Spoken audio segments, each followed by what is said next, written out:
In the name of God, most compassionate, most merciful. The Syrian story is filled with emotions, and it mixes pain with hope. The Syrian story is a story of struggle between good and evil, and between the weak right cause that has no supporter except God. Our story is one of the lessons of history, and it is an embodiment of noble human meanings and values in this eternal struggle between good and evil. We find the Syrian story that tells a new chapter of the struggle, one filled with creativity and determination and patience and torture and pain and sacrifice and clinging on to noble customs and values and hard work and relying on God. All these are tools for truth against injustice and falsehood. Your Excellencies, Mr. Secretary General, Madam President of the General Assembly, Your Excellencies, may the peace of God be upon you. I come to you from Damascus, the capital of history and the cradle of civilizations, a beautiful country that has taught the world the meaning of civilization and the value of human beings and coexistence, to be a beacon for the world. Syria, however, for 60 years fell under a repressive rule that disregarded the value of the territory it ruled over. For long years, we've suffered injustice and deprivation and oppression. Then we rose in claiming our dignity. The previous regime has used the worst kind of torture against our people, chemical weapons and bombardment and torture in prison and displacement and sectarian strife, and used drugs against our people and the world. It has torn our country apart and brought forth fighters from around the world. The former regime killed around 1 million innocent people and displaced thousands and millions and demolished 2 million homes. Ladies and gentlemen, the unarmed people were attacked using chemical weapons. Our women and children have inhaled toxic gases, all this to silence truth. And with all this criminality, there was no language for solution, despite the offers. This people had no means and choice but to organize itself and to organize militarily to oust a criminal regime.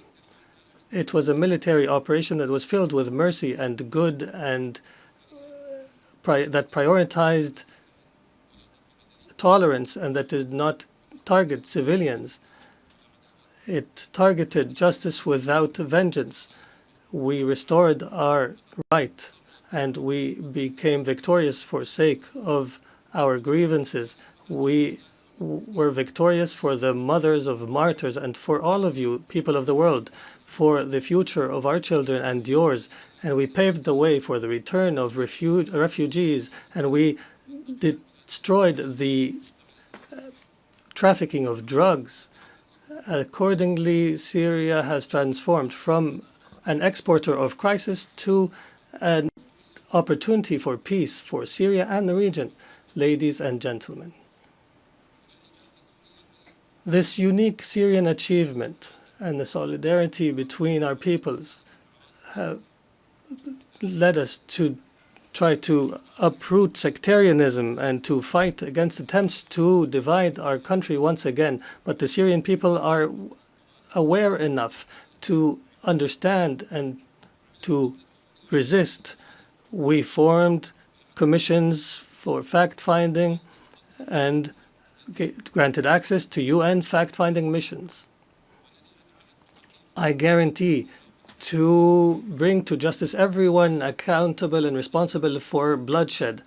And in this context, Israeli strikes and attacks against my country continue, and Israeli policies contradict the international supporting position for Syria, which threatens new crises and struggles in our region.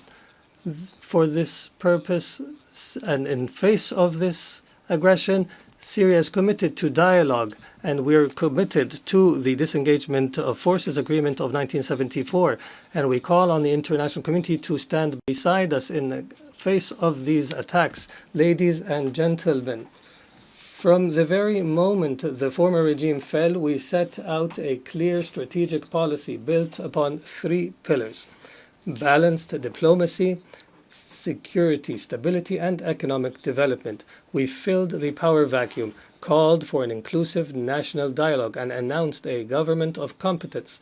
We strengthened the principle of participation and established a national commission for transitional justice and another for the missing, ensuring justice and fairness. We are now proceeding toward electing representatives of the people in the Legislative Council. We restructured civil and military institutions, dissolving all previous formations. Through intensive diplomatic activity, Syria restored its international relations and forged regional and global partnerships and achieved the gradual lifting of most sanctions, and we call now for the complete lifting of sanctions so that they no longer shackle the Syrian people. Investment laws have been amended, and major regional and international companies have already begun entering the Syrian market, contributing through investment and reconstruction. Syria today is rebuilding itself through establishing a new state, building institutions and laws that guarantee the rights of all without exception. A land of ancient civilization and culture deserves to be a state of law, protecting everyone, safeguarding rights, guaranteeing freedoms, and fostering life to flourish while turning the page of a wretched past. We are determined to restore Syria's glory, dignity, and honor.